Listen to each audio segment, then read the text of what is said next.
Okay, so it looks like we made it to another Wednesday. How's everybody doing today? So I did uh, all my preparations beforehand, and I got everyone up talking, which is great. So we didn't have any interruptions. Let me know if you guys can see me. We have Mike S here. How you doing? Jake, which is pretty cool, and we got Willie. Thank you so much for stopping by, as always.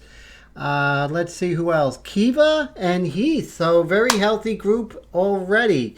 So let me know if you can hear me. So it's great to see you, Mike. Mike has been following us, but this is the first time he's actually at the live stream, which is very, very cool. So how was everybody's week? I got some water here. I'm doing a little bit different this week. I'm actually going to have this second camera over here. You see that? And this way you could see more of the process. And then I have this camera right here. Thanks, Heath and Mike. Thank you for the sound check. So I have this camera. So, if I'm going at a different angle, you can definitely, see perhaps the distance I am from the subject, that sort of thing. So that helps a lot. And just make sure the sound is still good. Yes. Okay, great. Wendy, good to see you. How are you? And of course we have the reference over at the bottom there, which is really good. So last week it looks like we were mapping out everything, sort of getting the ensemble down. Today we're going to go a little more into detail, pulling our darks darker. So right now you see we're sort of in that mid-tone range. Even the lights are in a mid-tone range. So, Wendy says she's looking amazing. Thank you so much, Wendy. I appreciate that so much. I'm going to take a sip of water here. And let me move this camera a little bit over. There we go. Okay, cool. Let me see. Okay, that's cool. All right, so, cool. So Jake is back in business. That's good. He's doing really well. And so I'm so glad you're back in the swing of things, my friend. So what we're going to do is we are going to go ahead and mix our 3-to-3 mixture. But remember, we always move the artwork away.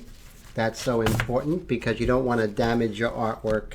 That's for sure. And I have this glove, which I had gotten with a digitizing tablet that I purchased, a graphics tablet. So it's good for keeping my hand from smudging. So here we got our cup and our black waterproof India ink. So we're going to do the 3-to-3 mixture. So we're going to do 9. Let me make sure I get enough ink in here.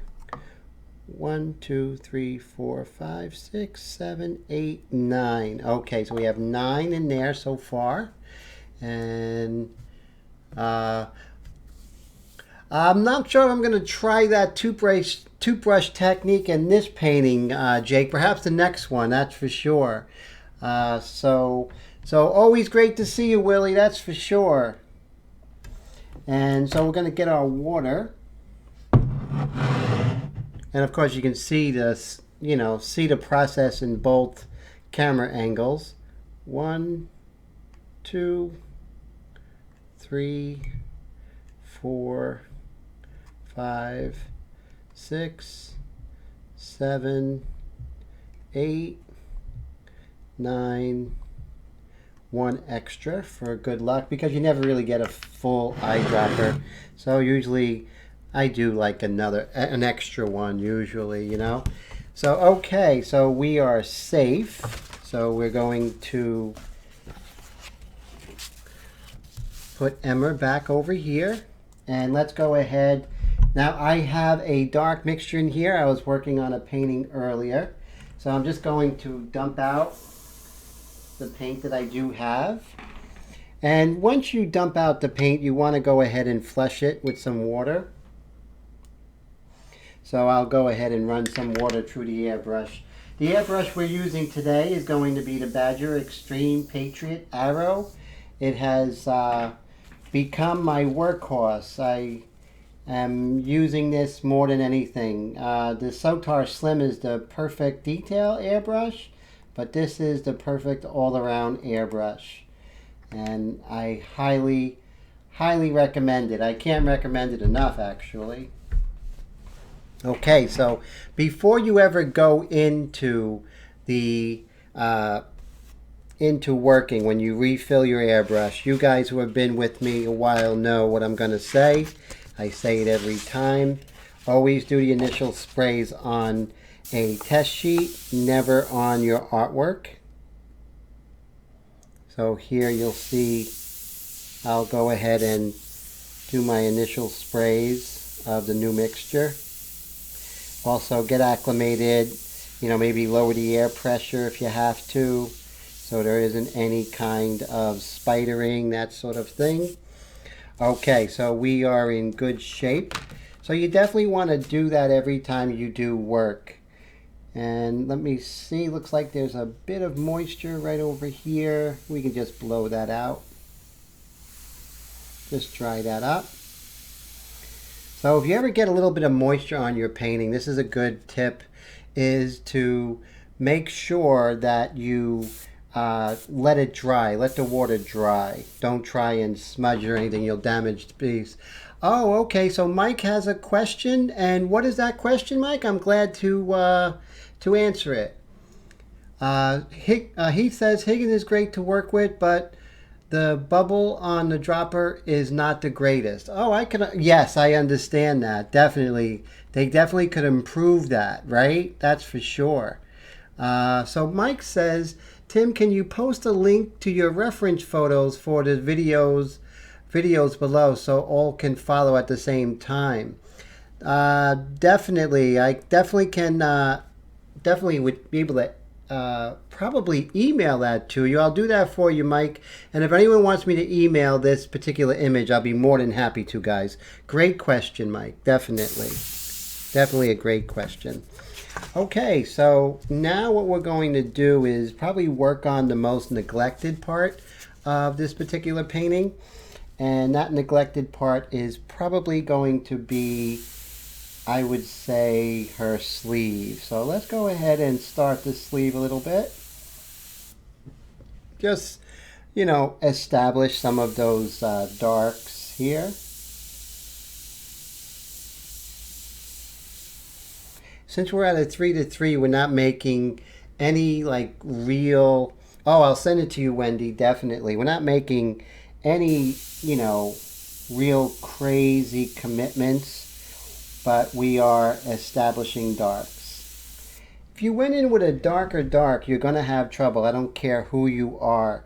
You definitely want to ease into your values. You don't want to jump into it. So that's very important. Oh, so Mike, you had a hard time. Oh, I apologize. I'll see if I could... you let me know which ones. I'll be very happy to go ahead and get them for you, my friend. And let's see. So right here, as you can see with the reference, I'm just working on those very light shadow planes here on her sleeve here. So just basically establishing form. I do have a really good video on folds, which is really great to check out. Try and simplify them. Don't get too afraid, that sort of thing. Oh, I see. Wendy says hands kind of scare her. He says, my slim arrived this afternoon. Yes. So fantastic. Oh, so glad to hear that. That's the Sotar 2020 Slim. That's a amazing airbrush. If you guys don't know about it, definitely check it out. It's amazing.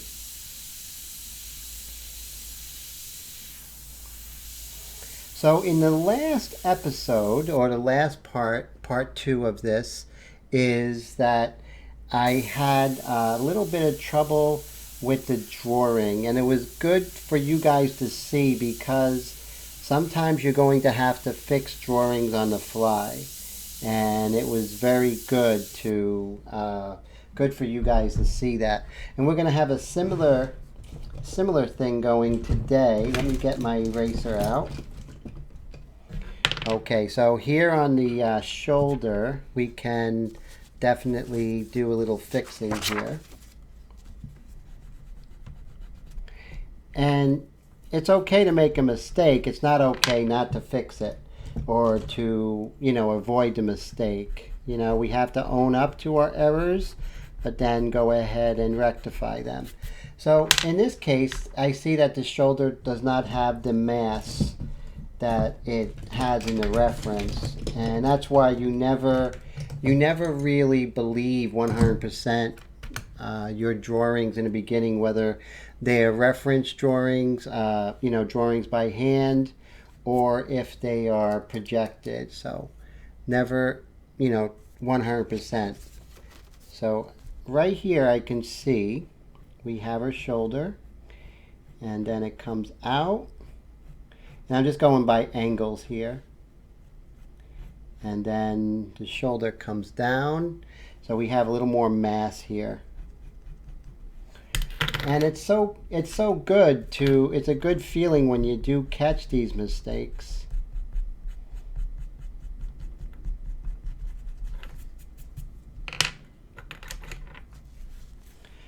Remember, drawing is the honesty of art.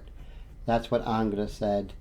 So, that's where the proof is, in the drawing, And he says, if I don't own up to my mistakes, I wouldn't paint. So true. Mike says he ordered the 2020 Slim from Midwest Airbrush, 17% off. Very cool. So let me know when that arrives, Mike. That would be great. I'd like to hear your thoughts, what you think.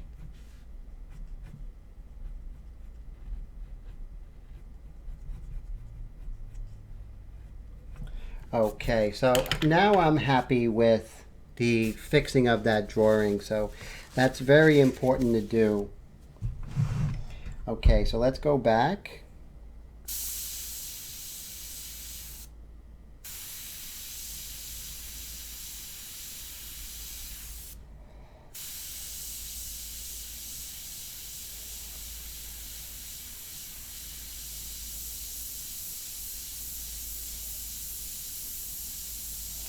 And I'm not really going for anything like perfect. Perfect is not my goal right now, so that's very important.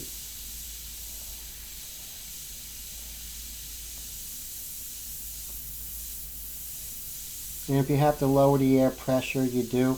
I put my air pressure at 35 psi, maybe even 30, and then I adjust at the MAC valve.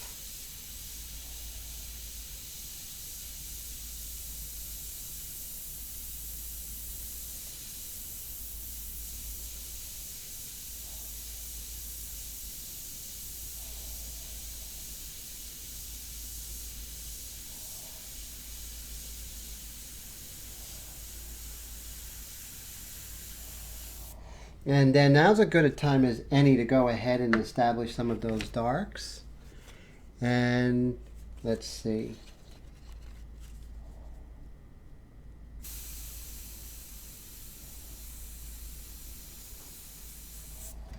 I'm just establishing some of those darks. If it gets too wet, you can just dry that with the airbrush. It does happen. And always make sure that your freehand shield is dry when you reapply it. You don't want to move ink around and put it where you don't want it to be. Now you can also crawl along the surface like this. Make sure that ink doesn't catch up and, stay on your... So you wipe that on a pair of pants or a shirt you don't care too much about. Don't paint in a tuxedo. That's always a good rule of thumb. So you see, like right now, I just established that dark over here. And so it's good just to make some establishing some values here. And I'm going to do that the same over here. Let me see if I can answer some questions. Now, let's see. Let's see what we have. If I miss any questions, I do apologize. Oh, okay. Here's some good questions. Mike says they were out of stock, but Sa let me order over the phone and PayPal, waiting for it to show up. Midwest actually had a problem. They sold their company and then they had some issues, and that was an issue with one of my orders too.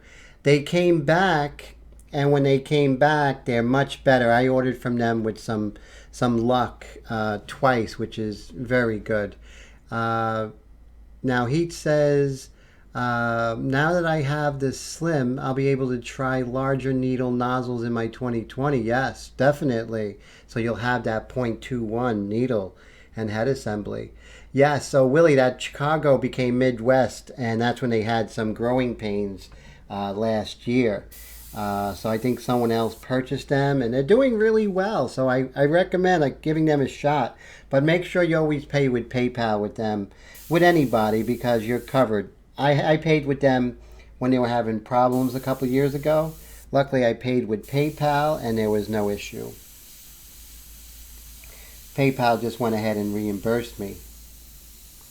But yeah, that was a big issue back then, Willie, right? Or it was the other way around. Probably right, Mike.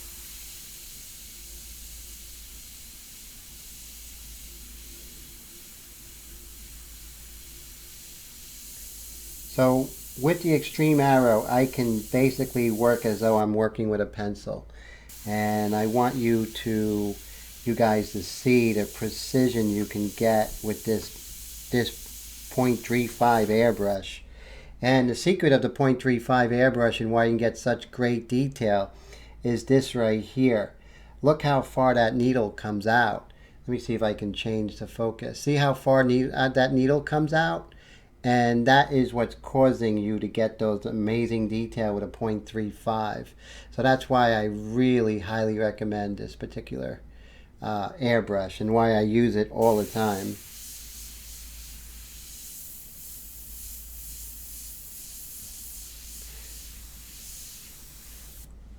I mean, I'm not going to sit here and say, hey, this is as good, this is, better than the Micron. No, it's different than the Micron. But you can get Micron-like detail with this. I have gotten Micron-like detail with this. You have to find the sweet spot like anything else. You have to, learn the pluses and minuses. You have to learn the cadence of the airbrush. But once you learn the cadence of this airbrush, it's second to none as far as the detail you can get.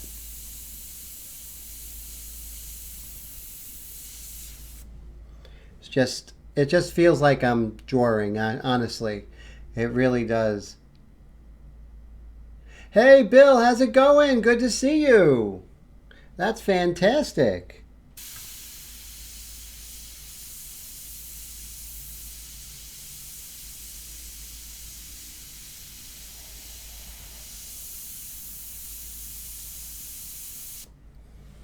And let's see if we can just continue to move around. Let's work on this shoulder here. So we have this coming around. We have sort of a dark line here.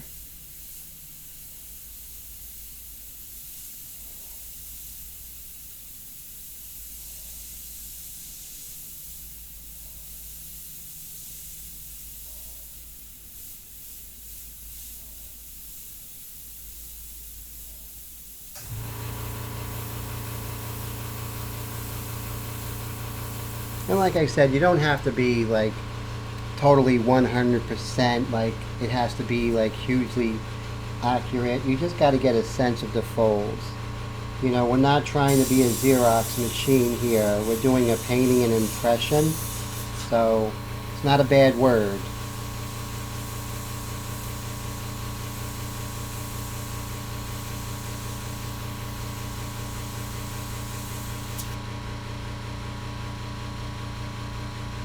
Okay, Mike says I ordered some Pro Art black ink. It's pretty good. I mean, if you've seen my video, Mike, on the Pro Art, it's a very good value. It does some really good things. You'll have to thin it down just a little bit more. than the Higgins. It might be that I had my particular bottle, but it was a little bit thicker. It erased really well, so it was really good. And let's see here.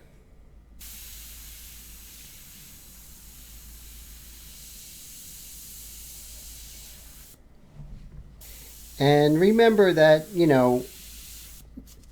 don't worry about control, that comes later. And so it just comes with time. So what I recommend is the airbrush as much as possible. That's going to be your best teacher. That's going to be your airbrush getaway. That's going to be everything. So just make sure you airbrush more and more. That's going to be the best tool for your learning is experience. No better tool. Just, how you use the freehand shield, how you mix the ink or the paint, what have you.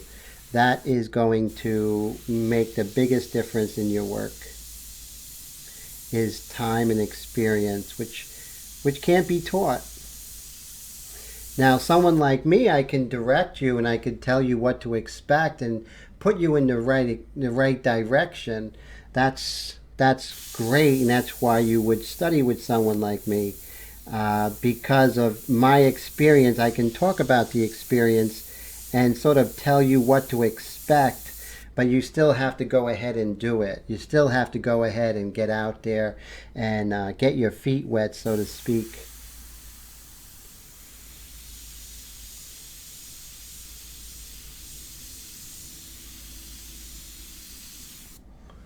We're just working on the hat, moving around. And remember last week I talked about making the hand as dark as this here, this cast shadow here and the cast shadow there. So with that, I'm just going to go ahead and darken this. And it's a good time to use our freehand shields. We could get some nice hard edges, which are going to, give us a sense of form.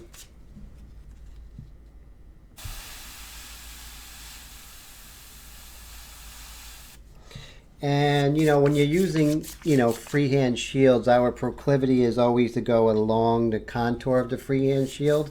Don't. Make sure you always go along perpendicular of that freehand shield, covering the area you don't want to have paint on, and then going in the other direction. It's a good rule of thumb. I never heard anyone say that before, but I'm sure that the more experienced artists always go perpendicular to the freehand shield, which really helps. Rick, good to see you. How you doing, man?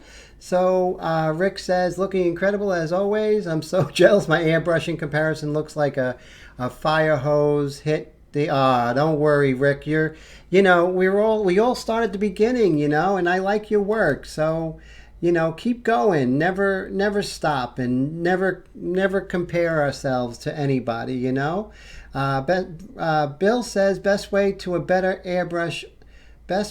a better airbrush artist is let's see, yes, to paint more, right? And that's true. Because you will learn control, Bill says, and Bill's right on the money. And so Bill says fire hose art. No, Rick, you're doing good, man. Just keep.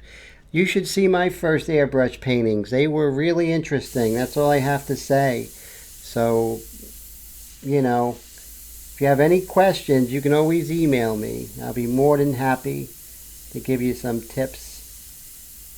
Sometimes you just need those couple of words of experience to get you out of the woods, so to speak, right? So I'm just going to park my airbrush, get out my Kneaded Eraser, and let's see if we can go ahead and just get rid of this pencil line. We have some creases in the thumb there we're going to work on in just a second. But notice how I'm moving around, guys. Moving around. Not staying in one area. And we're going to get resolution here. We're going to pull, but there's no rush, there definitely isn't. Mike says you can lift and take the sharp edge off the line. Nice shadow, blend edge. Thank you, Mike. And good tip, definitely. Let's see. Wendy says, yep, I'm ordering online. Now just have to find a brain surgeon to install it. What are you ordering, Wendy? That's interesting. I want to know. So it's hard for me to keep up with the comments. So if I miss a comment, just ask again if you have a question.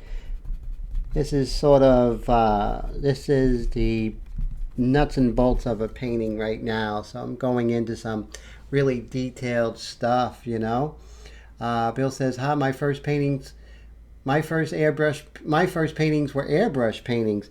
No, my airbrush came much later. I basically studied just about every single medium before I went to airbrush. Let's see. So Wendy says, get the plug and play version. Goes in your ear. Okay. Art brain chip. No practice. Oh, I see. You guys are funny. Okay. It's hard to keep track. Let's see. So I'm just going to go ahead and see, if I was going to follow, like right now I want to continue this edge here, right?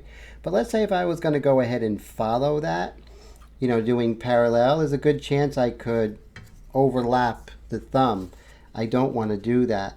So by doing the parallel method, I'm able to not make that mistake. See that, guys? So another reason why to do the parallel method. Now over here, since we have the shadow, the cast shadow, but then the shirt is coming out a little further, so it's not going to be, remember it follows the form. So with that, you're going to see that it comes out a little further. See that? It comes out a little further there.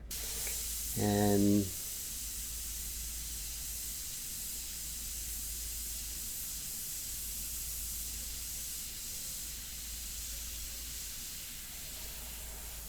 there we go. So you really feel like the cast shadow is moving along the contours of her shirt there, or her sleeve.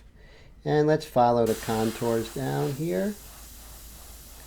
Now you can see we have a proclivity to follow that freehand shield, and we have to basically fight against that. We got some really hard edges here. Let's see if we could maybe get them by crawling along the surface here. Make sure that our freehand shield is clean. As you can see, I'm just cleaning along my shirt.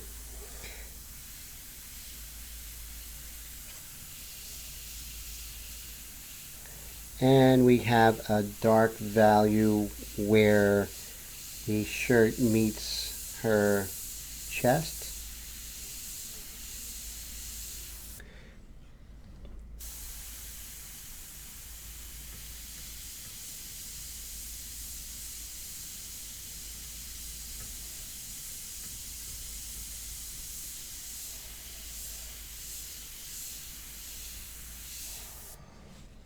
And just like that, let's see.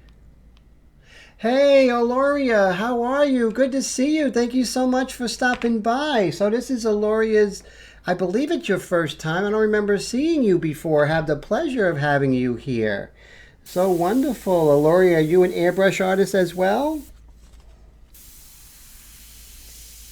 Everyone's welcome here, whether you're an airbrush artist or watercolor painter, it doesn't matter, or just an art enthusiasm. Everyone is more than welcome. So it's so cool to see you, Aloria.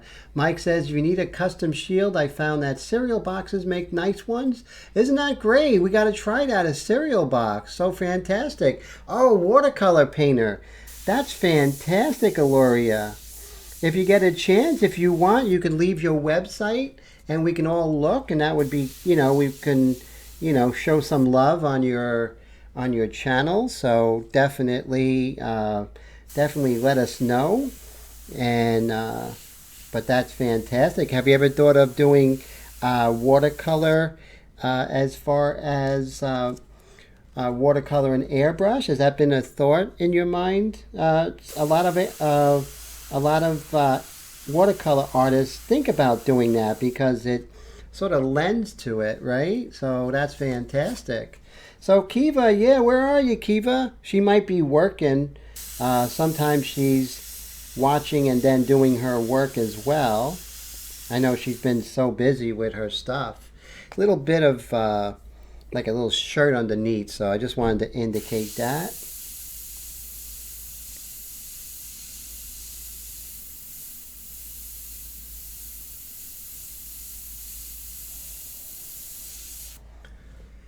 Just, creating some, some context. Right here we have a very interesting hard edge. I just want to go ahead and hit that. And I'm just going to reiterate that whole thing with, using the parallel method with the freehand shield. That is a beautiful name, Aloria, that's for sure. Willie says, Bill has a great video on making masks. Very cool. Got to check that out, Bill. So, yeah, mask and freehand shields. I mean, that's fantastic knowledge that, really makes the airbrush artist's life a lot easier. And really helps to exploit some of the take advantage of some of the wonderful advantages of this medium.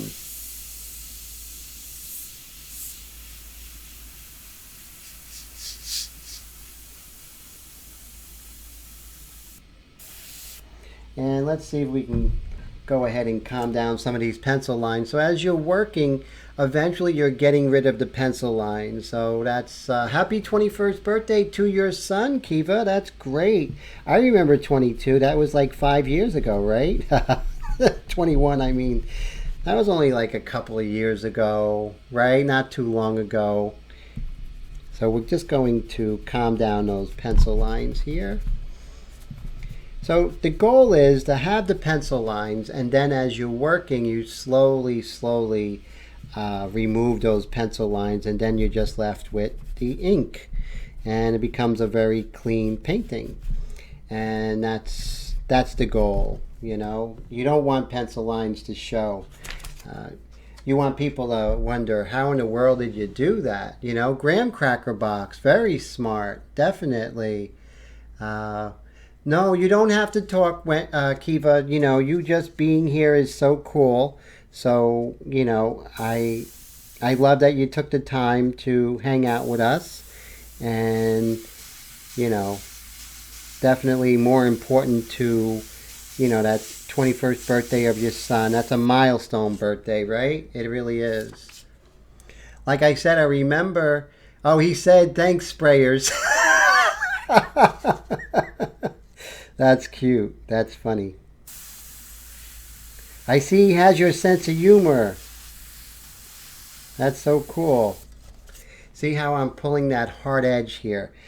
It's very important because I'm using a freehand shield because that's really we want to bring that arm like it is in the reference. We want to bring that arm forward. That's so important.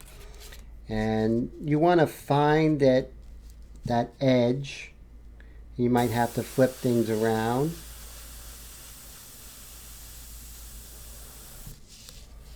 But see how we're just pulling that forward. Same thing here. And you might have to just crawl along the surface. And that's okay. Now there is a reflected light, and I'll tell you how we're going to touch on that in just a second. Reflected light is very important when you're painting portraits. It's crucial to recognize reflected light, but it's also really important not just to recognize it, but also to to depict it correctly.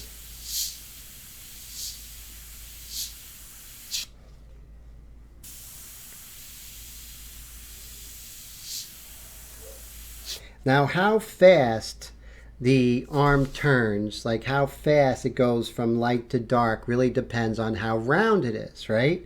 So if this is very round, like a ball, it's going to turn very slowly. So let's see if I can illustrate that for you guys. So let's go here and see with this ball here. See this one? See how it turns very slowly? You got the light to the mid-tone to dark, it turns slowly. Same thing with this here. See how it just turns nice and slowly, and you have more of a range because the more round it is, the more range you're going to have from light to dark.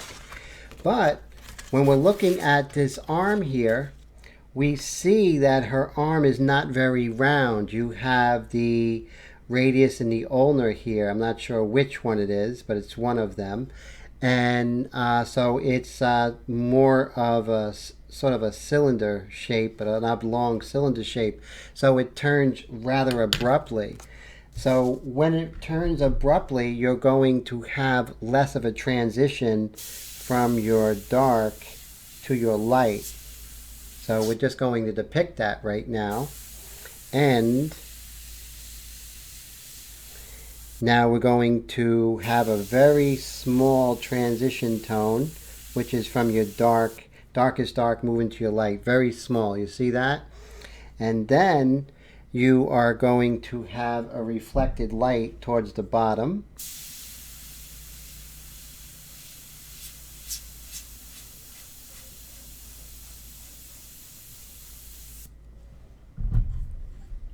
We're going to let this dry. Be careful when you do this. I don't recommend it, but sometimes I'll just put air on it. But, you know, I don't really recommend that, because if your needle is back or you have a little bit of, or if you have an Iwata, chances are you might have some paint coming out. So I do this because I've been airbrushing all day and I know my badgers don't do that. So, okay, so we have a dry surface right now. Oh, Norm, good to see you. How's it going? Just noticed you were here. Hey, Norm. So what we're going to do is we're going to just hit on the reflected light. You see that? That is going to be very important. Now the reflected light doesn't follow all the way up the arm, because this part of the arm is getting a reflection from her chest, so it's bouncing. Up here you're not getting any reflected light. So we're identifying the reflected light and also identifying where it is and how big it gets as we go further down the forearm. And let me go ahead and just sharpen this.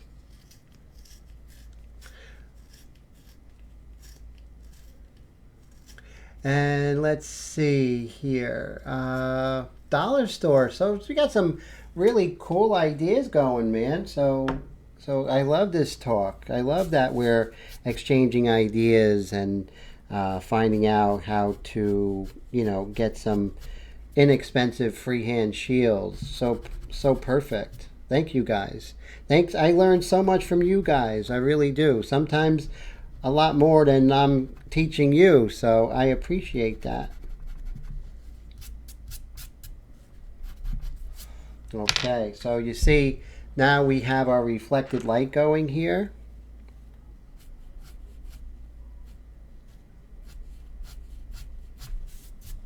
There we go. And then we could extend that dark a little bit thicker as we go higher. There we go. And let's see, we also have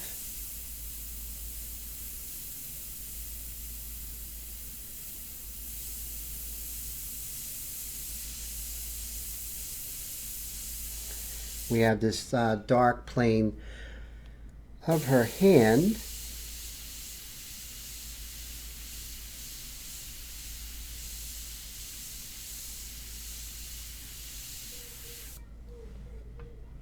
And you see that.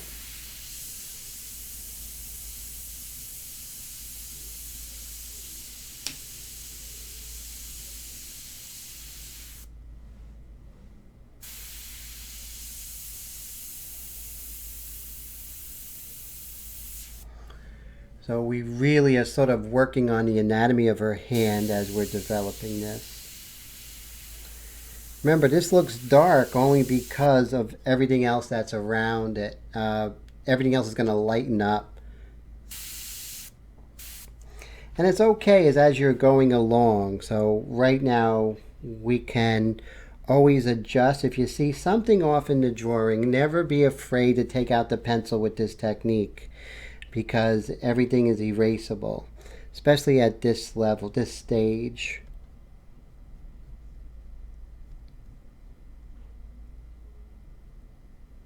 We'll just lightly, and then right here we have one more linear crease, I should say.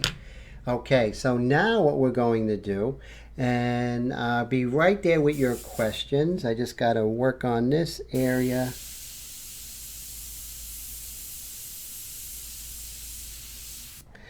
See, you have such great control with this airbrush. You're able to work on creases.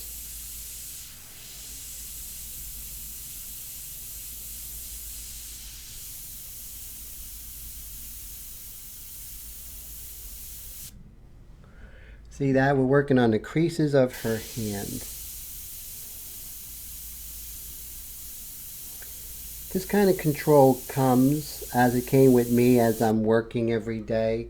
I'm not saying you could work every day, but as I work more and more, I'm getting more and more control. So never get discouraged. Just get back on that horse and kick butt, you know. Don't look at any other artist.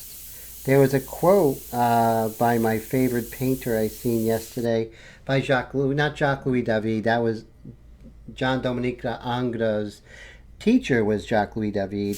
But I'm going to paraphrase what Ingres said is, don't concern yourself with other artists. Go against yourself of becoming better and improving. So never look at another artist's work except for inspiration for,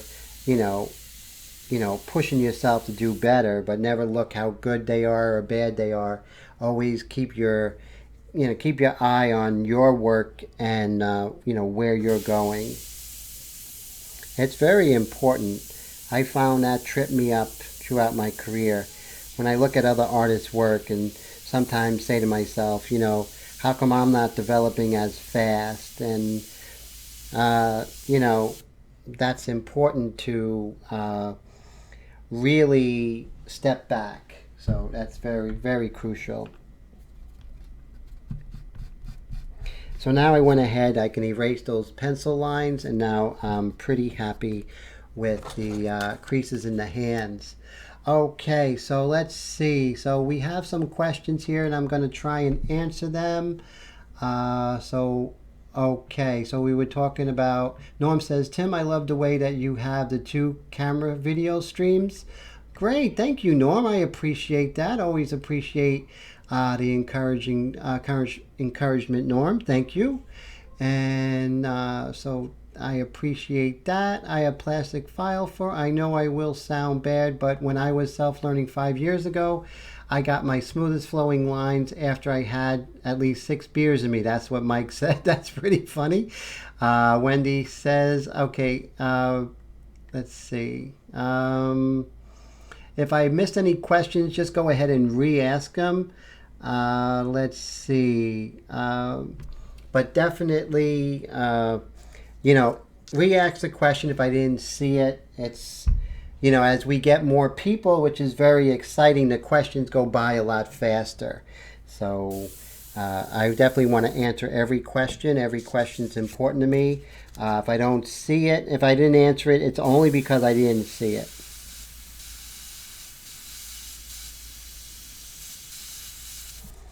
Definitely don't be shy, that's for sure. Okay, so we have 2 creases in her hand here. So let's take my eraser.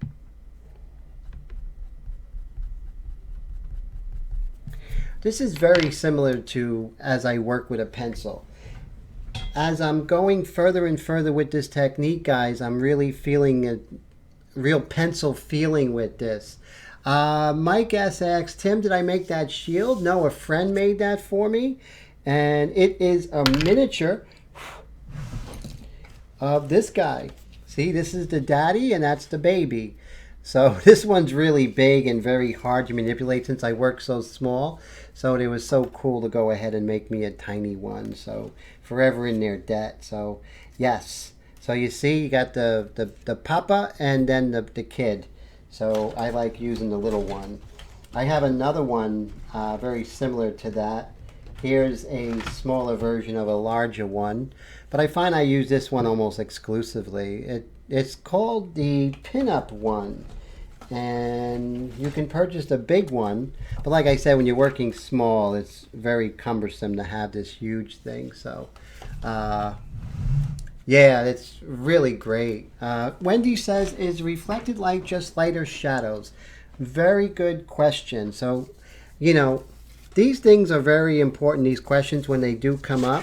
So we're going to talk about reflected light and what exactly they are. So here you have your light source, right? It could be the sun. It could be anything, right? It could, see, we have our light source here. It's coming from the sun. It's coming. So this is our primary light source. So it's coming here. As your form is turning away from the light, it gets less and less. So right here is where it's facing the light source. That's where it's like real concentrated, right? So as we go further and further away from that light source, it gets darker and darker. However, a lot of times there are 2 light sources, and the second light source would be the surface, right? So here's your surface. This is the surface that the ball is on, right? So you have that there. And you'll have this shadow plane, right, where the ball is creating a cast shadow. See that? So the ball is going to create this cast shadow.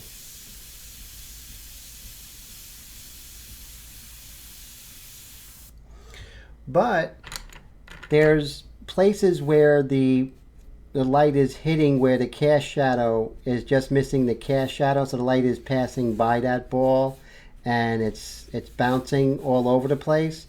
And what happens is you're catching some of the reflected light from the adjacent surfaces, and so it's a second light source.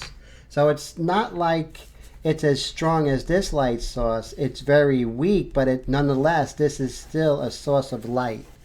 So that's reflected light. So you definitely want to make sure that you identify reflected lights, because that's really going to help turn that form and really help you to establish that form in three-dimensional space. So I really hope that helps. Steve, good to see you. How you been? Steve says, you do work tight, Timothy, and you do great stuff. I like to work not too large myself. Yeah, you know, for me, Steve, it's always been a lot more practical to work small. I never had a big space when I was growing up as an artist. I worked on the dining room table. So I never, and from that early age, I learned how to work very small. So that's basically it. So I'm there, right there with you. Working small, it's easy to photograph. It's just so many advantages. I have worked big, but I'm just not a big fan of it, you know. Mike says, when I get lit, I don't put off light. What's up with that? I don't know. That's pretty funny. Let's see. So we have some really cool things. Let's see what people are saying. Okay, great. So we have a really great group here. Thank you, everybody, for stopping by. I so appreciate it. So let's take this freehand shield and reinforce some hard edges. Always fight that struggle to, you know, go along parallel to your freehand shields.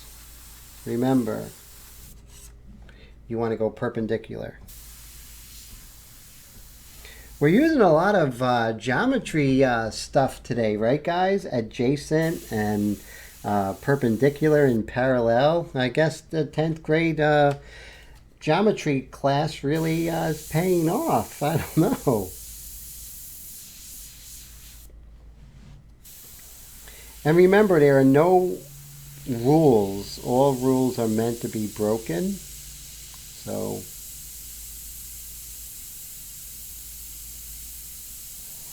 I'm going to make sure I get that shape correct.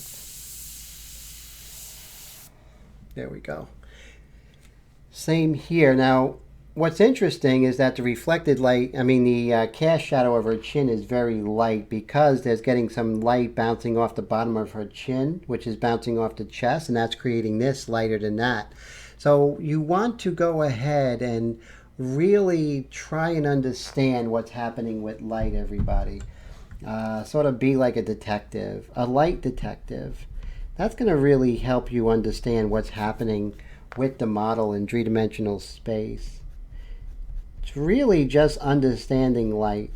The more we understand light, the more we understand what's happening with the model.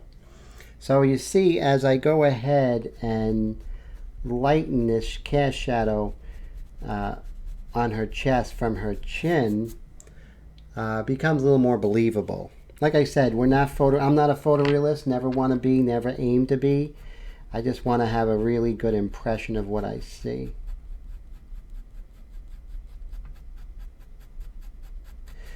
Remember, photorealism is a dead end, so you don't want to get stuck, you know. Once you get to that photorealistic level, then what? So you want to make sure that you leave yourself open to interpreting things and changing things, all those different aspects that you want to be open to. All right, so pretty soon today we're going to actually darken our mixture.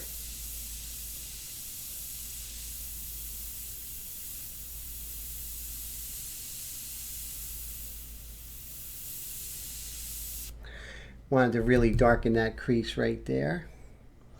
My guest says, I borrowed a Tamiya 0.2 millimeter and tried that ProArt ink. I was getting hairlines with only 5 psi pressure. Wow, that's amazing, Mike. That's 5 psi. I can understand that, you know, with India ink, since it is such a thin consistency and yet we're watering it down even more, you really could get some fine lines.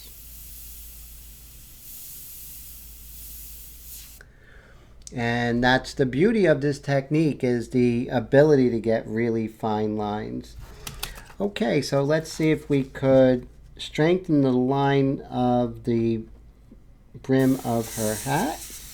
Remember, I'm a broken record, but I'm going to keep saying it until it becomes part of your vernacular, is that you want to go perpendicular to the freehand shield. See that? Look at that beautiful hard edge we're getting. We're going to go darker, but we're just establishing edges and relative value right now. I'm not thinking about the end of the painting. I'm definitely just moving around, creating the ensemble, creating the impression of what I'm seeing, closing my eyes and opening it. And then, so this way, when you do work, it's as if the painting was done all in one breath.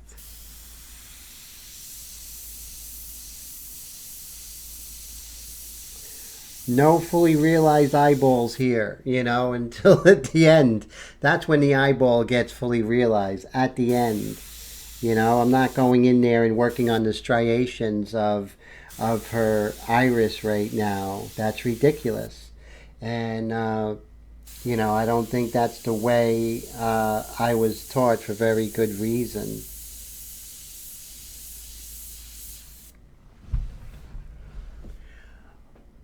Oh, okay. So 4 drops of ink to 25 drops of water. Wow, that's very diluted. Holy Toledo, Mike. That's unbelievable. So let's go ahead and deepen. See how I'm moving around, guys?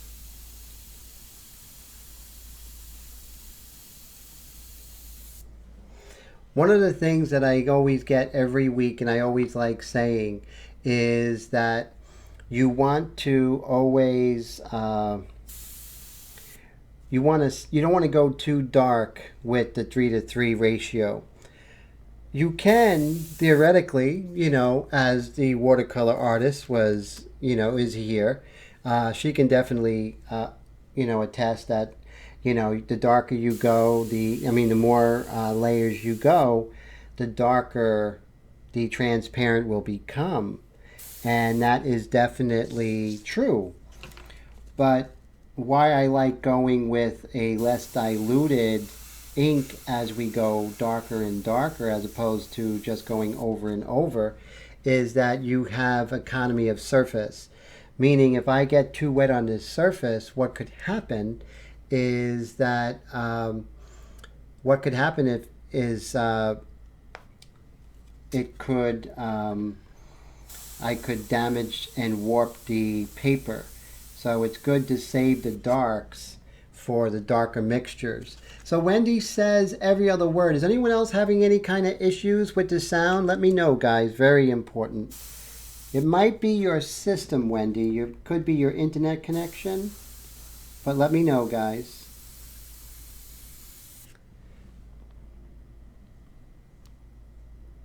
Oh, bummer, Wendy. So definitely check your internet connection. That could happen. So sorry you're having trouble. But thanks for, that shout out, Wendy. Always, guys, let me know if you're having any trouble because it could be my system. Could be something I have to fix from here.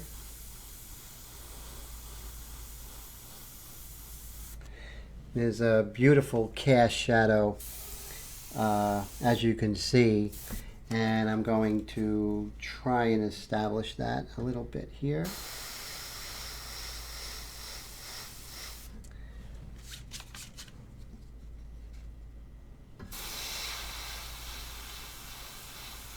Still with that 3:3 mixture, guys. So let me go ahead and get some scrap paper so I don't kill my table.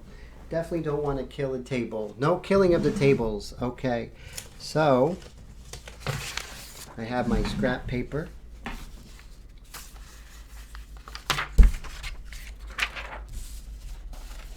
So this way we are not damaging the table.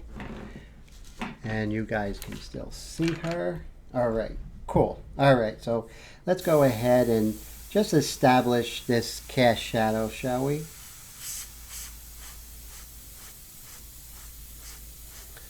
Notice another thing, you don't want to go in that certain area, even if it's not as dark as you want or it's not as smooth as you want. Go back, let that dry, let the surface catch up with the ink. Let that dry before you put that extra layer on there.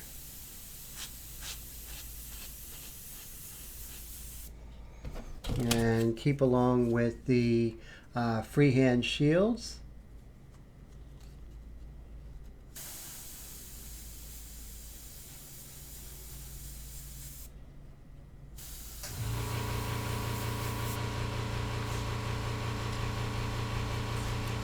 And let's move her up a little bit. See if we can work on this area here.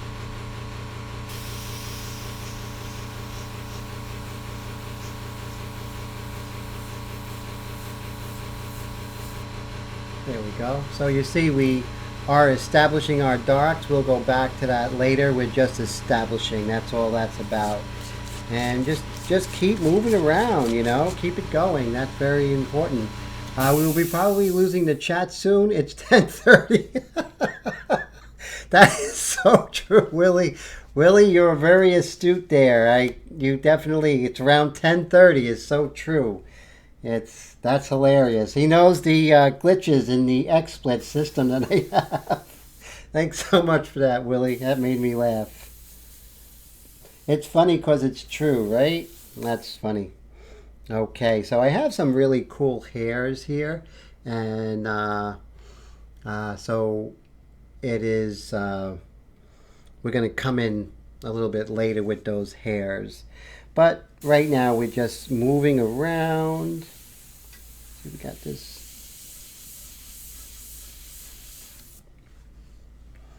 Let's get some of these large shapes of her hair where it gets really dark.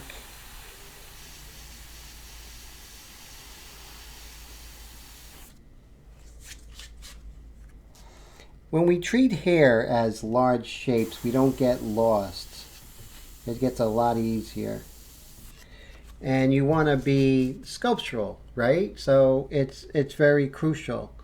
So I know Willie said something about chat, so if you could go ahead and try and chat right now, so I know it hasn't, I'll go ahead and fix it. That would be ironic if it exactly when Willie said that.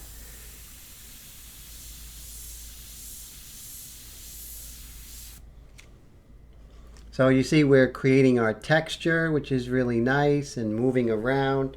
So let me park my airbrush and see if we could go ahead and reestablish that chat. So this is going to take a few moments.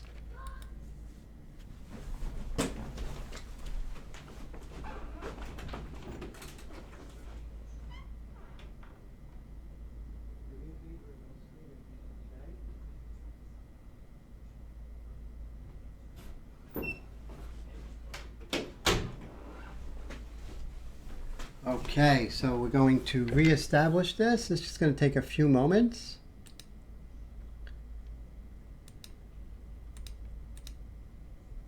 Okay.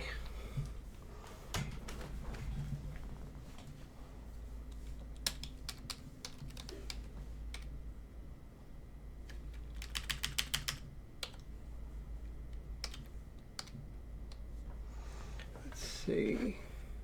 So yes, at 10:30 every week this happens, and it's really nothing I looked and seen. It's just a glitch. This is all new technology, so I don't think a lot of people, maybe a lot of people don't have 2-hour long live streams like I do every week. I don't know.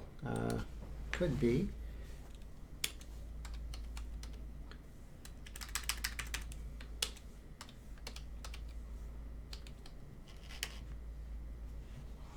Okay, so we should see you in 5, 4, 3, 2, 1. There you are. Okay, great. So we are back with the chat. And so, yeah, Willie, that was funny. That was like perfect timing, man. I couldn't believe it. So Steve says what I'm painting on. I am painting on this, which is gunmetal. It's gunmetal is a color. It's by De La Rowney, called Canford cardstock, 8.5 by 11 inches. I love the gunmetal. It's really becoming my favorite with this technique. I also use another color. 2 colors basically I use. One is called gunmetal, and the second one is called Dreadnought Gray. This is an example of Dreadnought Gray. This is the speed painting I did. That's on my website, on my YouTube channel. No, Facebook, sorry. So you can see that this one is a bit deeper in color, and you can sort of work a little bit differently here. The white really shows up very well with the gunmetal as opposed to the oh, thanks Steve, appreciate that, with the Dreadnought Gray. So so that's really good. So so that really I really like the gunmetal lately because it's just a little more responsive to the white in the early going. Let's see. And Bill says, yeah, the new old stock erasers are hardest and most aggressive. Yeah, the old ones, which you can't purchase anymore almost. I guess because people don't use typewriters anymore, so there's really no reason for them to, make them so aggressive. I don't know. I don't know what the reasoning is.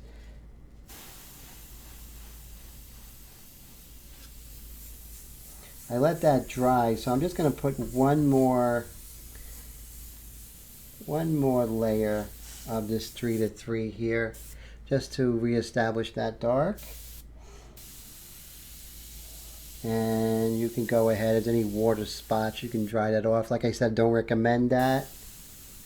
Okay, so now what we have here, we have this dark side plane here, and I'm just going to deepen that a little bit. Once that's deepened, I may just go ahead and deepen that mid-tone right here. Just a very little bit. It's good to do it now when you have the 3-3 mixture. When we go darker, we're not going to have the ability to get those real subtle value shifts like right now. When we get darker, we're going to just start going into more established areas of tone. Let's see if we could use a soft eraser and see what's going on right here. An excess of lead. And let's go ahead and establish some dark here. There we go. Same thing here. Good exercise I want you guys to do is I want you to practice making circles. Making circles is really going to be good practice for you. It really helps you to learn how to get different angles. Let me lower the aperture here. So it's hard, it's very difficult to get circles, and as you practice you'll get better and better at circles. As you can see, it's so important because when you're painting circles with the airbrush, it helps you to have control from different angles. Hey, Jeffrey, good to see you. How are you, sir? Thank you for stopping by. The PSI, good question. 35 PSI, and I have the MAC valve choked down. So I would say between 20 and 15 usually. I usually go with a low PSI. Since we're working with ink, we have that ability, Steve. So yes, very good question. So practice doing those circles. They're going to come out pretty funky, but I want you to, get, eventually you get some good circles. So let me lower that. See, eventually you can get some really nice circles. You see that? It's going to help you on many levels. The level is you'll be able to attack from different angles. You'll become a lot more dexterity with your hand, and then even when you go real tight, you can learn, to do real tiny circles. Dashes and dots and and dagger strokes, they're all good. Those are good. Fading lines, but I want you to practice circles. I think it's really going to help you. It's one of the exercises that really helps me. And Steve says, will it go round in circles? And yes, so definitely, you definitely want to go ahead and try that. It's really going to help you. It helps me. And any tips and tactics to help me with dexterity, I always like changing. Oh, Billy Preston, is that a song, Steve? Sorry if I didn't get that. I think I'm musically challenged sometimes.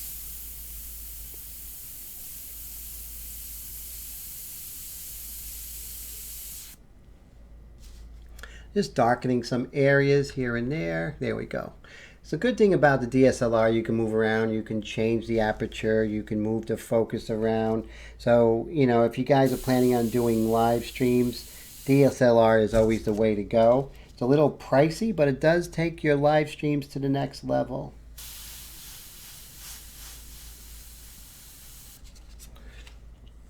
deepening that shadow over here. And we got some hair going on here. But before I go into individual hairs, let's work on this as a massive form over here. So you mix your values in advance. Most definitely, Jeffrey. Jeffrey, if you get a chance, email me at paintedglyphs@gmail.com, and what I'll do is I'll go ahead and what I can do is I'll go ahead and be able to send you my ratio chart, which will really help you.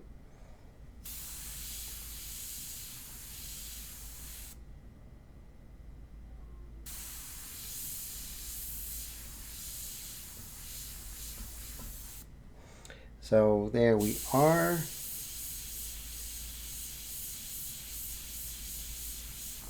So I'm going to be doing something a little bit different this time. I think I'm going to, I don't know, I'm thinking of taking down this live stream because I am recording it separately as well, and I might edit it. So this way it'll be an edited version. Did you? Oh, the email. Yes, it's paintedglyphs@gmail.com. Wendy, could you write that down for Jeffrey if you get a chance in the comment? That would be fantastic. And he says, I have to take your advice, Tim. Never do I practice. I just learn on the fly or fling. It's okay. You know, we all learn a different way. You know, it's not a wrong way. If you know, it's okay not to do it, you know, not to practice as much, or, you know, you have a different learning style. So that's cool.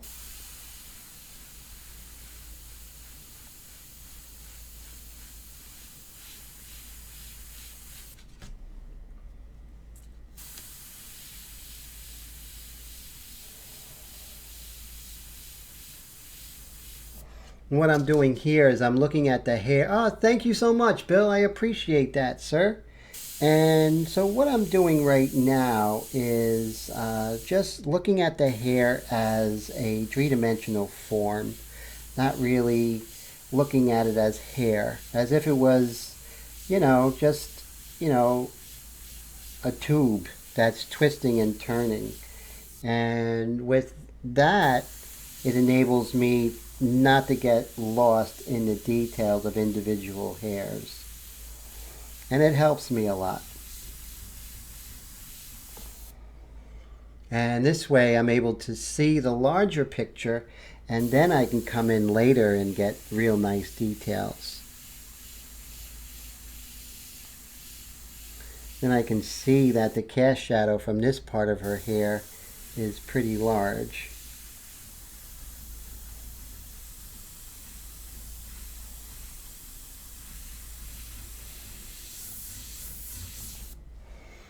And you see, we got a nice feeling of hair, but we're not really going to, not really, you know, getting too involved with details just yet.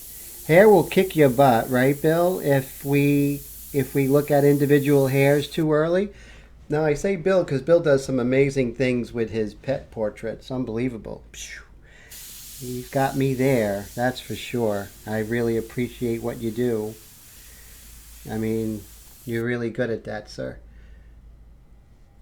Oh, so Steve, you have the night off. So cool, man. I'm so glad you get to kick back and relax, and thank you for spending your free time with us. That's an honor. Thank you, sir.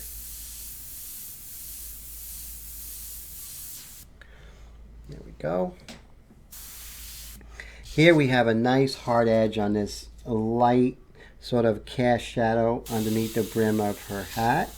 But what I want to do is I just want to go ahead and get that hard edge.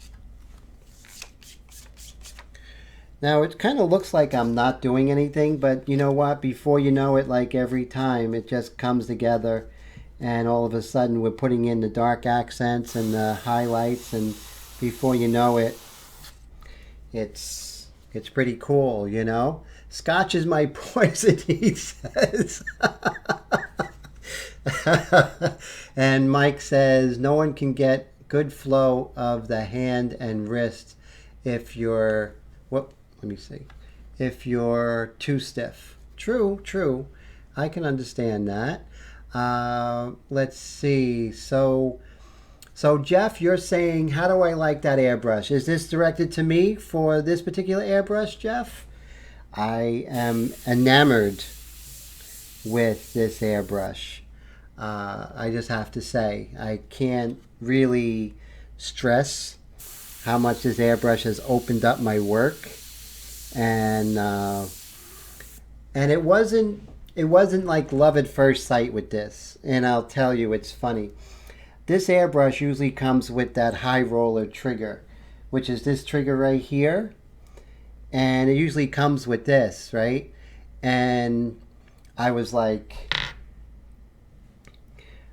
pulling back too much, and I was getting, it's like I had to get used to that high roller trigger.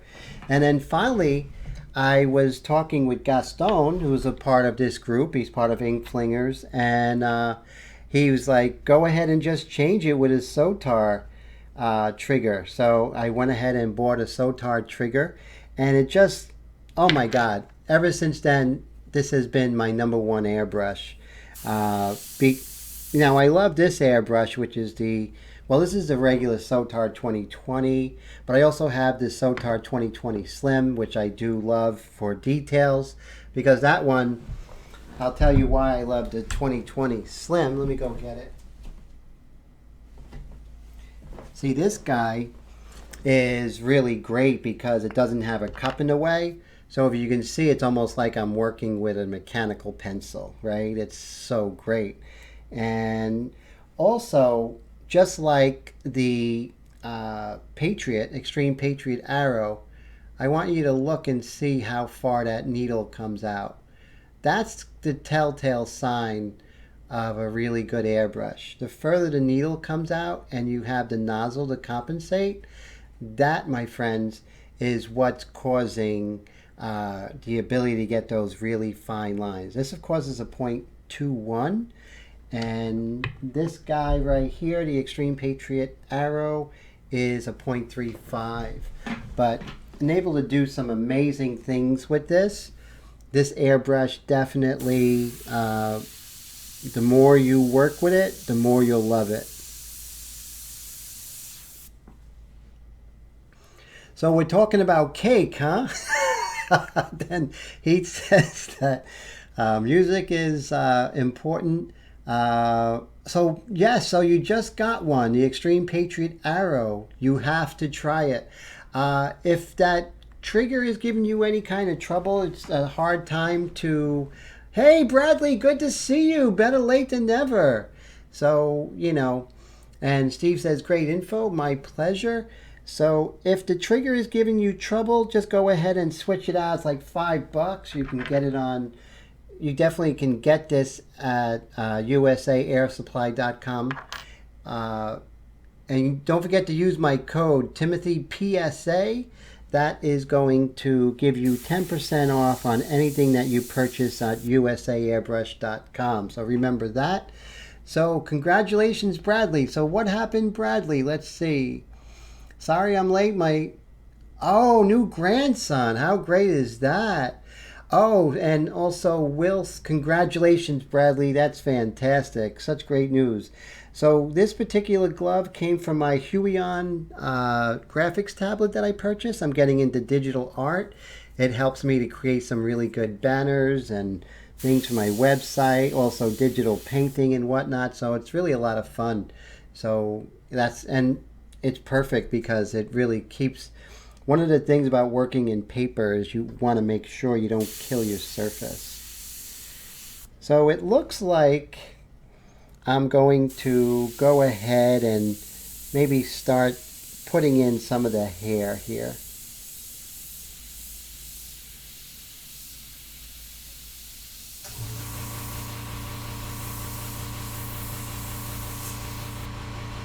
So we're going to put in some of the hair here. We're not going to go too crazy with detail.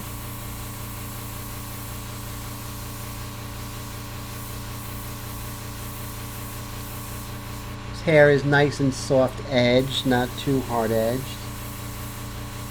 We're just going to work on the big shape, guys.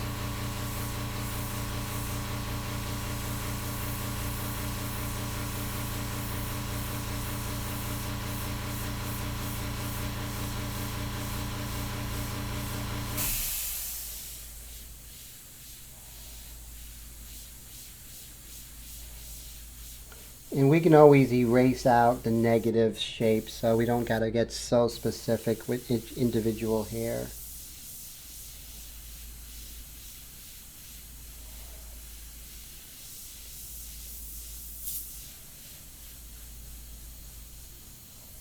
There we go.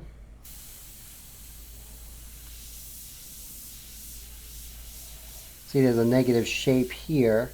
So we want to make sure we just worry about those big negative shapes at this point. And then we can go ahead and take care of those smaller negative shapes.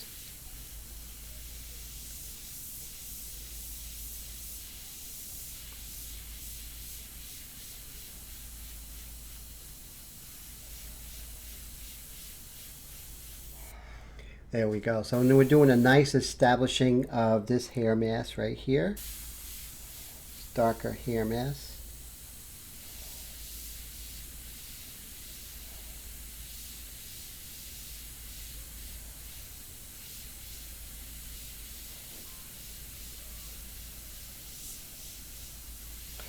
But look at the amount of control you have with this airbrush. 0.35, guys.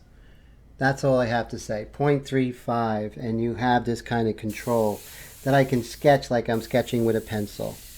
And you guys will be able to do that too. You know, with practice of, you know, doing this, you know, working with this airbrush, it's going to treat you really well. And so I want to extend this dark up to this hand. And right now it looks kind of funky, so I'm just going to use my freehand shield, working perpendicular, right? Perpendicular, always perpendicular, never parallel, unless extreme individual cases. So, all right, so let's go ahead and draw out the crease of the thumb right here. So here's our cast shadow as it comes out over here. So what I'm doing is I'm just mapping out, and then we have this right here, and then we could sort of pull out this crease over here, and then a dark crease right over here.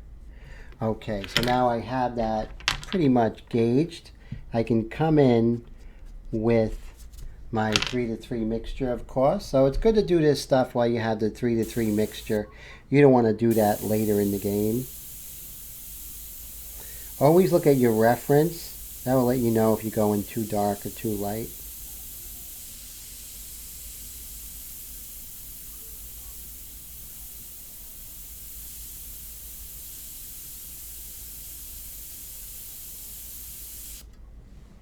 Okay, so now that I did that, I can come in. Let's give that a little bit of dry. Definitely don't want to go in there and erase when it's wet, right? So you want to go back with the eraser because the graphite is going to make it darker. So you see, if I erase the graphite, it lightens up nicely. So I have a really nice crease there of her thumb, which is pretty cool. So that's how we establish it. Now Jeffrey says, is the needle supposed to extend out into 2020? Yes, that's the beauty of it. So the extension of the 2020 slim like that needle coming out is what's giving you that detail. And that's, you know, and I heard that from Ken, the head of Badger. And he says that's what's doing it. So how great is that? So my two favorite airbrushes, they both have that. So isn't that like the perfect 1-2 punch, guys? Really is. So that's basically it. And Bradley says both my daughters have 2 each. Wow, that's fantastic. Bill says I have 4 kids. My third has 1. My second has a girl. And a pergola with a boy. What's a pergola? That I don't know. Let's see. So okay, so with a DSLR you want to make sure that everything's in focus. I don't want to trust my own eye. So what we do is we go ahead and magnify by her eye here, and then we can just see what is the best focus. There we go. So now we know Emma's in focus here. So it's nice. We have the hair established, and we're doing pretty good with time. Right now we're at 10:57, and I think we're about ready. And I don't want to rush it as far as being about ready for the darker. Now we're not doing dark accents, that comes later. Right now we're just going to go darker in value, just deepening up some of these values here and there. Remember, when you go dark, make sure you mean it. Make sure that you took care of everything in this stage first. And there's never a rush, ever a rush to go darker. You know, you want to tread lightly when it comes to that.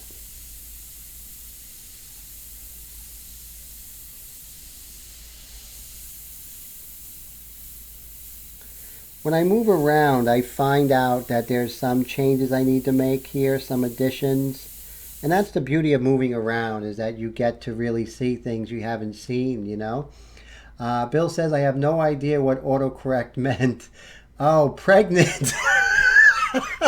See, I wasn't sure whether or not I should say, you know, congratulations from a pergola. So I definitely, as you see, I was politically correct and did not say anything until I knew it was a typo. That was funny. And just want to go ahead and establish some of the direction of this hair. There we go. And let's do the same here with this dark. I have a good question for you guys. What is, Mike S. has a question. Is the camera or just my eyes that make the light part of her face overly light? It might be, I mean, I'm seeing it okay. What do you guys, is it overly light for you guys? You let me know. I'm going to quickly turn on my TV and see if I'm getting too light. I'm going to gauge it right now. I should have done that before. So let me check it. But yeah, definitely. Always let me know if it's too dark or what have you. Yes, always thin to win, right, Tim? Yes, exactly. Thin, thin, thin. And then you will be able to, you know, slowly, if you need to thicken it up, that's okay. But yes, you know, start off light, take your time, go darker. I have a quick question for you guys. This is a pretty good question. What do you see as a good question? What is the best art movie that you have seen lately? I would love to hear. And I'll do that. As I'm doing that, I'm just going to check my picture here. Okay, so my picture seems okay on my live stream. How are you guys? Anyone else having trouble? I think it's pretty good. Let's see. And let's see if I darken it just a bit, if that makes a better picture. There's a slight delay. Okay, how's that? Is that a little bit better? I just darkened it just a bit. Let me know if that helps, sir.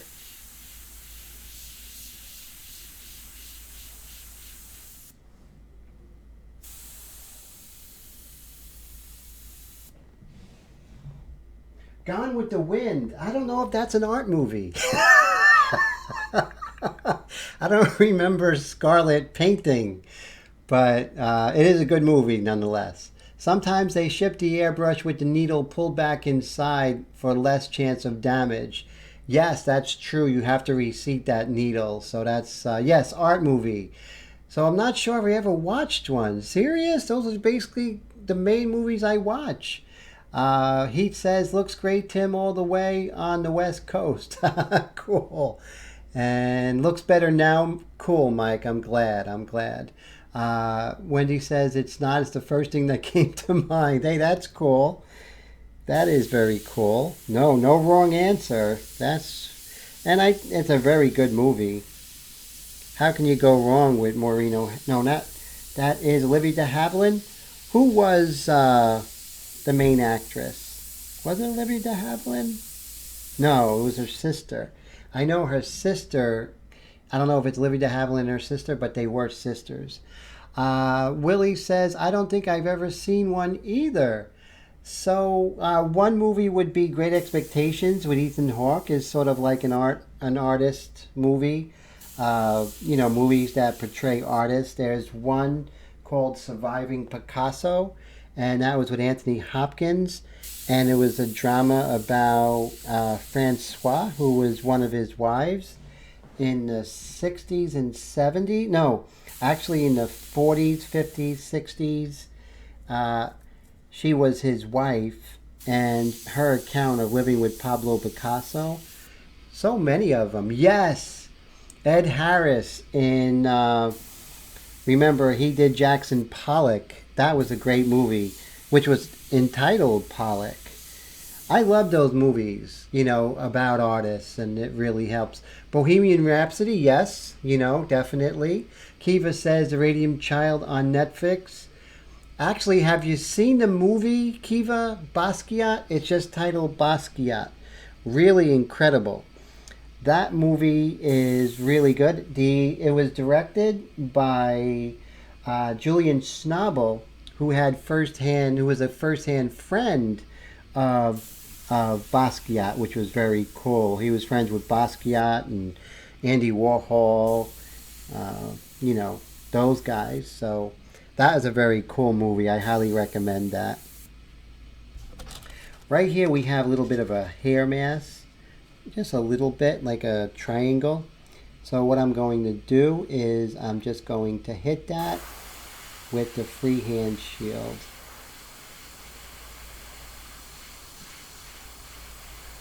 And that's going to give us a nice hard edge right there. So separate her, her face from her hair, bringing her face forward and sort of framing her. Kirk Douglas did an old movie about an artist. Yes, that movie, Lust for Life, that was about Vincent van Gogh, which was very fantastic. Talked about Van Gogh and his relationship with Paul Gauguin. Was it Paradise Found or Paradise Lost was a movie with Kiefer Sutherland. He did an account of Paul Gauguin's life. So very cool stuff. There's so many ones out there. Really fantastic. I'm always looking out for them. I like movies about artists because it makes me realize that I am not a total freak of nature. That there are other people out there who pick this life, Maybe the TV show with Bill Cosby. Oh, there was a TV show with Bill Cosby? What was the name of that? About an artist, huh? That's interesting. Let me think. That's pretty cool. I did not know Bill Cosby did that, but that's great. Heck, usually I cannot even place the most of the old master's works. That's one of my fortes is art history. It's been like my hobby or my side passion. It's connected to my painting, but it's still a side passion. Okay, so now that we're at this state, we can go ahead and Fat Albert. Yeah, no. Hey, I love the Cosby Show. I thought that was a great show. I used to watch that all the time. So let's go ahead and get rid of some of these pencil lines while we're here. And then we're going to go ahead and start our mixture. Because as we get darker, the pencil lines are going to be a little harder to erase.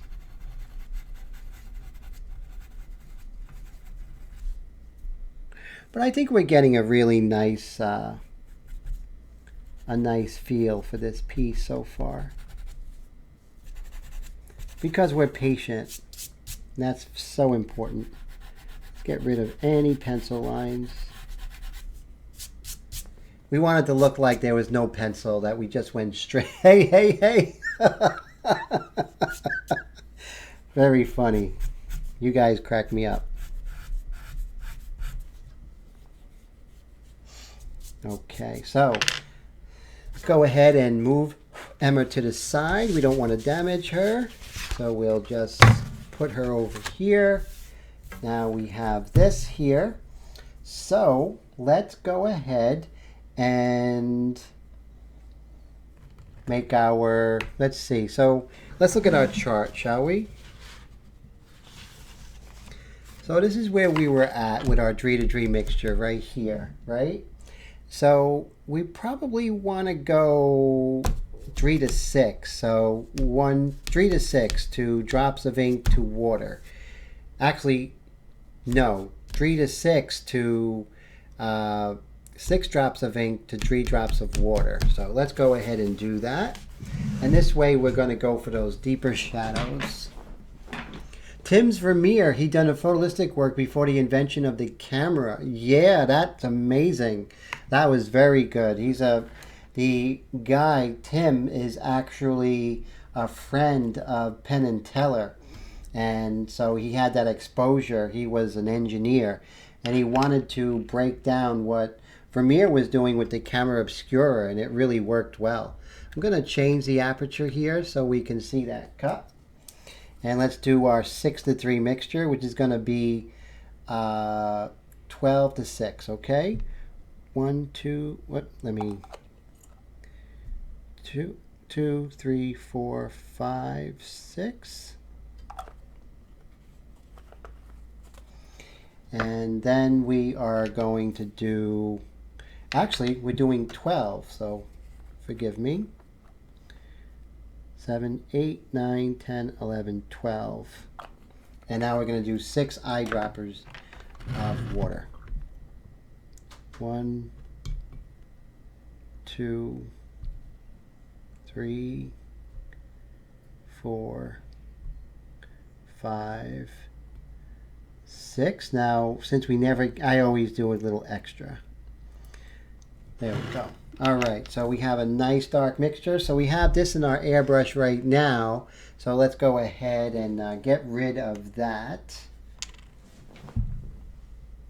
So I'm going to dump out anything that's still in there. I'm going to spray through. Remember, when I go from one mixture to another, I like to just go ahead and run some.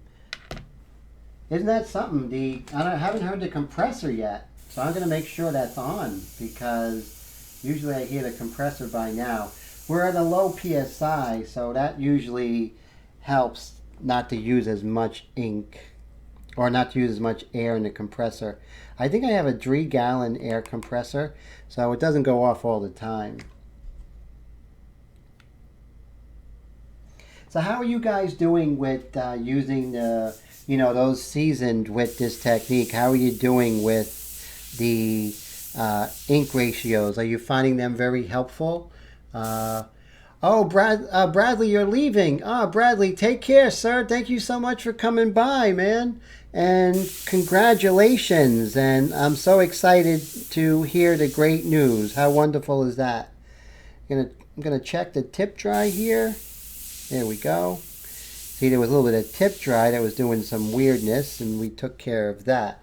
So you want to find those weirdness there. You don't want to find it when you are. You don't want to find it when you're working on your work. So okay, so here we are back with Emma. We're going a little bit darker, and let's change the. There we go. Okay.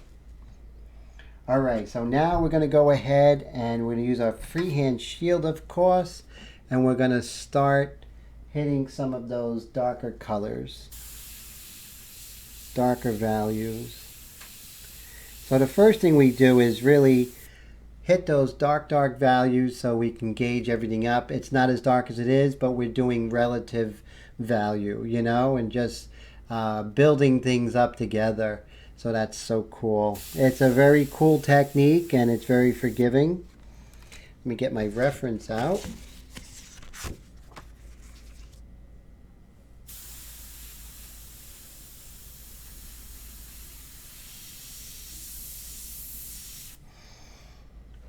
So I do have this scene right here.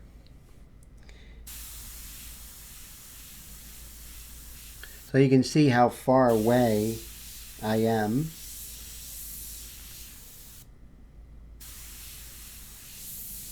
Now for this time period, I can't see your chat, so I just want to show you this angle. I'm deepening the values, deepening those darks.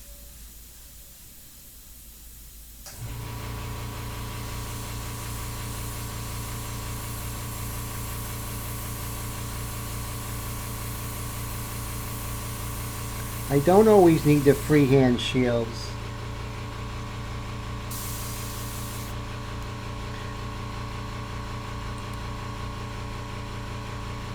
And Mike says the best part of ink painting is going to be the cleanup. Rinse with water, really good, and you're done. So true.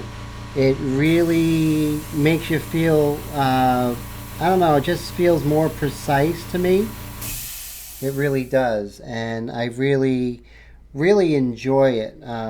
It just is, everyone knows what a neat freak I am when it comes to my art. So, like my airbrushes, as you can see, they're pretty much spotless, and every airbrush down the line, there's, you know, I don't like any kind of paint or anything, any kind of mess, and this is probably the cleanest technique out there.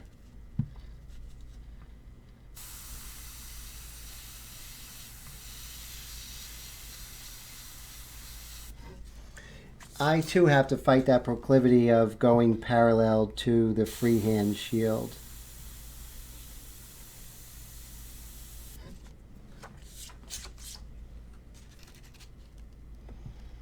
So as you can see, we're deepening those values. So someone might say, well, that's how important is the, you know, the brim of the hat. It's very important because of the whole relative value. You want to make sure that you're darkening everything up together, so you want to hit those darker colors. Like we're not at the exact correct value that hat's going to be, but we are going darker, and that's going to help gauge everything to slowly get darker and darker until we get to the darkest darks, and then the dark accents and the highlights. So it's all going to work together. I always say, everyone, you know, when we talk about cake, is when you're making a cake, you're not going to take it out halfway and taste it, right? Do I have tip dry with India ink? Yes. Actually, I have some right now. You do get it, not as much or not as intrusive as it is with acrylic. Remember, airbrush was never made to work with acrylic paint. Paint companies want you to think that, but really, the airbrush and acrylic paint don't go together. Ink is so much better because the airbrush was made for things such as ink and dyes. And I'm just crawling along the surface here.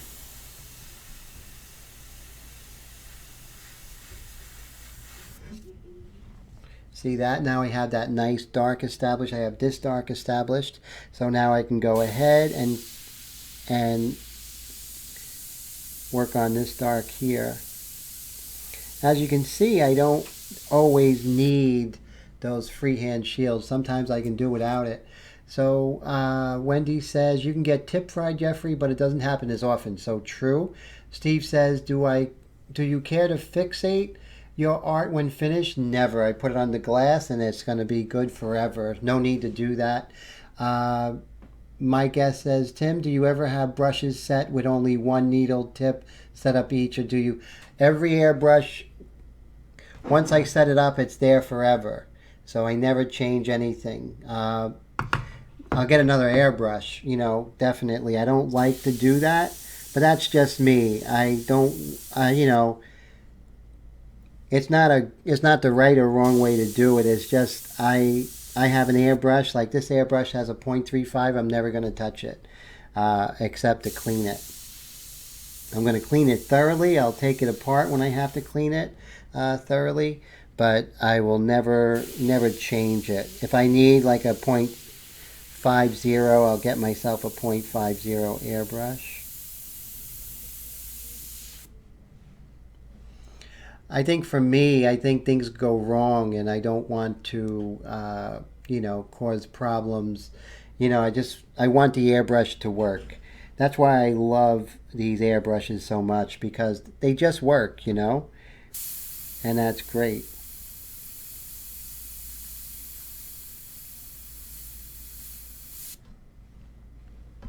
I'm going to go in with, look at the beauty of this. This is micron like control.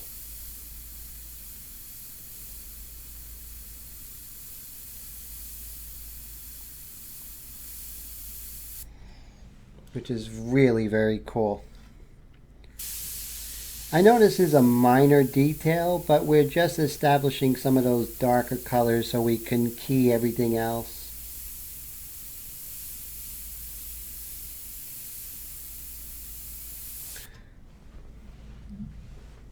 So we're not really worried too much about, any kind of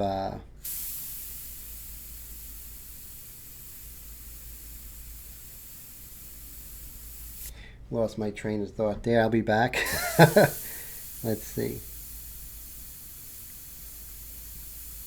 Sometimes we don't want, sometimes we'll get detailed like this, for a reason. And like I said, to gauge value. So you really want to practice your airbrush as much as possible so you can, really gauge whether or not you're going to get any spidering. So just, working all the time, fiddling with my, my Mac valve, I really know when I'm going to get spidering. And if I do get it, what to do. So experience is everything, Steve says, true, Tim, but you can make it happen. True. That is very true. Let's go ahead and adjust. So see if I adjusted her eyelashes. So that means I can adjust her eyebrow here.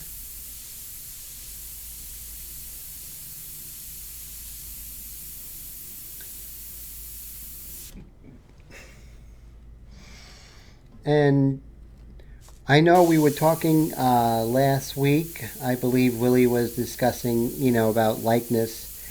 And likeness is going to come as long as we're paying attention and sticking with the recipe. It'll work, Oh yes, definitely. You definitely can push acrylics, and I do it all the time. And definitely not downplaying, all you artists amazing artists like yourself who work in acrylics, and you guys do great work. I just mean that it's a lot easier to shoot inks through. That's my findings.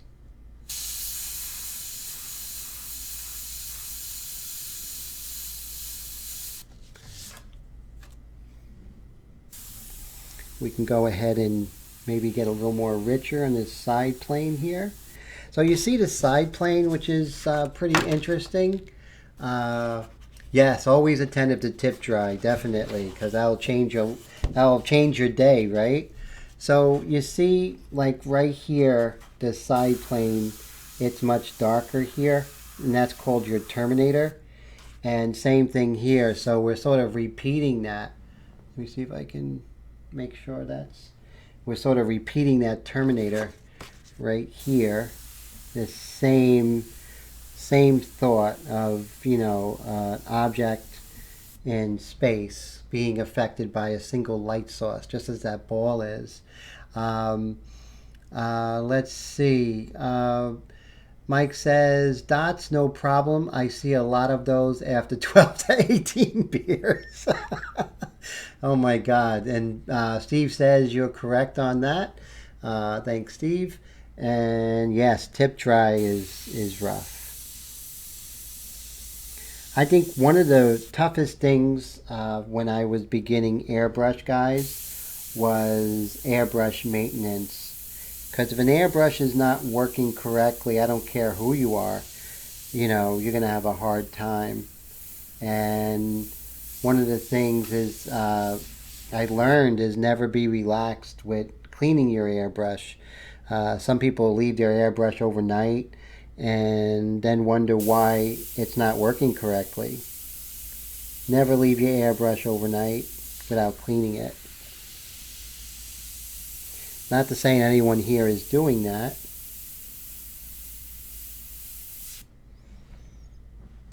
Really getting a nice feel for what's happening now. We're moving around with that darker color. Through the airbrush, through an airbrush, wow, you must really be reducing that down. Yes, definitely. This right now, I don't know if you're talking about me right now, Willie. This is reduced pretty low. So with the India ink, it's really great. Oh, okay. So let me see. Someone else has a question. Let's see.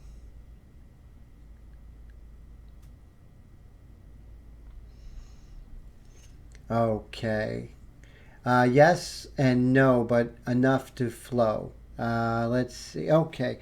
It's a hard time, forgive me if I don't get to your questions, right away. Feel free to always ask it.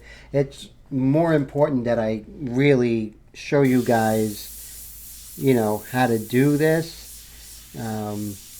But I definitely want to answer all your questions. If I don't answer your questions, you're always free to email me and I can answer that. Or just, ask it again.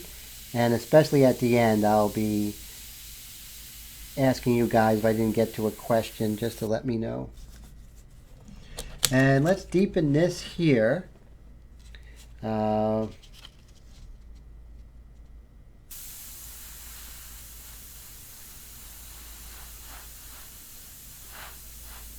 There we go. We're going to deepen that dark.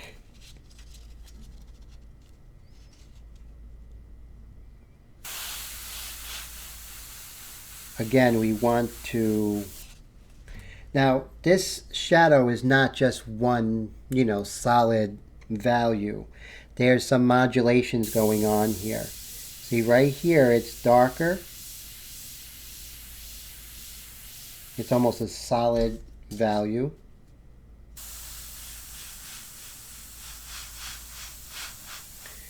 See that? It's almost a solid value.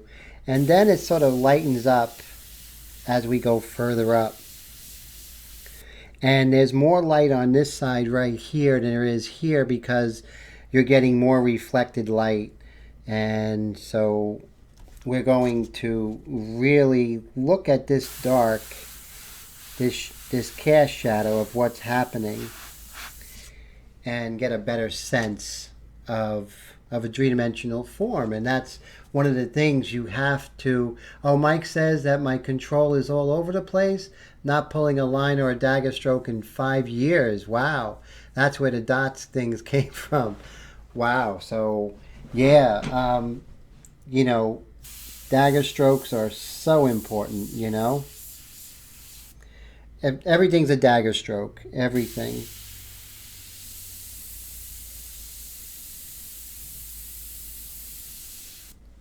Okay, so we have a nice feel here. Now once we do that, we want to constantly move around. Always moving around and always looking for areas that we might have missed. This is very dark over here. Now it's still, we're not at that dark yet. There's going to be a dark accent area right there.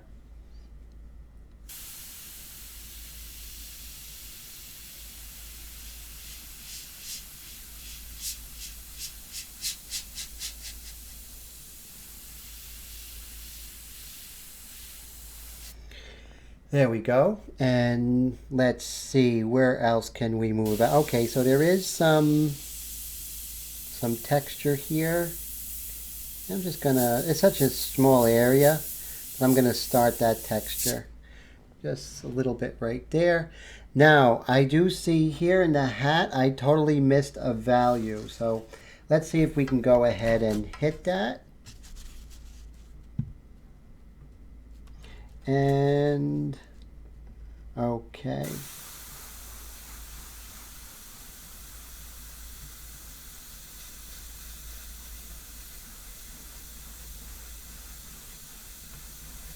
There we go. I want to fix that edge here. There we go. And see if we can darken this up. There we go. So we missed that. So that happens, you know. It happens to the best of us. It's okay to make a mistake, like I always say, not okay to correct it. There we go. So you see we have our hat going. We have a little darker value right here as the hat is turning towards the light. See that? And so you can see little by little it's starting to become Emma, and we're not in any kind of rush whatsoever. Over here we have this pencil area. So let me go ahead and actually these pencil lines, I don't know if you guys could see it. I'm going to go ahead and eliminate that. Like I said, eventually you don't want any pencil lines in the work. You want it to look like you just went straight in with ink and people go, wow. You don't want people to see how you did it. You just wanted them to see the work. So Mike said, I was thinking of making a turntable for my airbrush, kind of like a Lazy Susan. What do you think? That would be great as long as it doesn't move, right? And that's a cool idea. I like that. So, you know, maybe it would be beneficial if you want to work at a different angle. You know, it's a lot easier sometimes to work at a different angle. I know digital painters do that, you know, with the, you know, moving things around. So that could be very advantageous. That's a great idea, definitely. Okay, so we're moving around and we are at 11:28. So it looks like we are at the end of the live stream. That went by quick, huh, guys? So that was very cool. So let's see. I am wishing you guys a very good week. So before I go, any quick questions that you might have? One of the things I'm going to do is I'm going to use my erasers, and, you know, during the week I'm just going to pull out some of those lights for the hair. Wendy says, awesome live stream. Thank you. Heath says, looking great, Tim. Great night. See everyone next week. Take care, Heath. Mike says, and make it tiltable on that table. That would be fantastic. Willie, great to see you. You know, we have a lot of great people. And let's see. Bradley was here.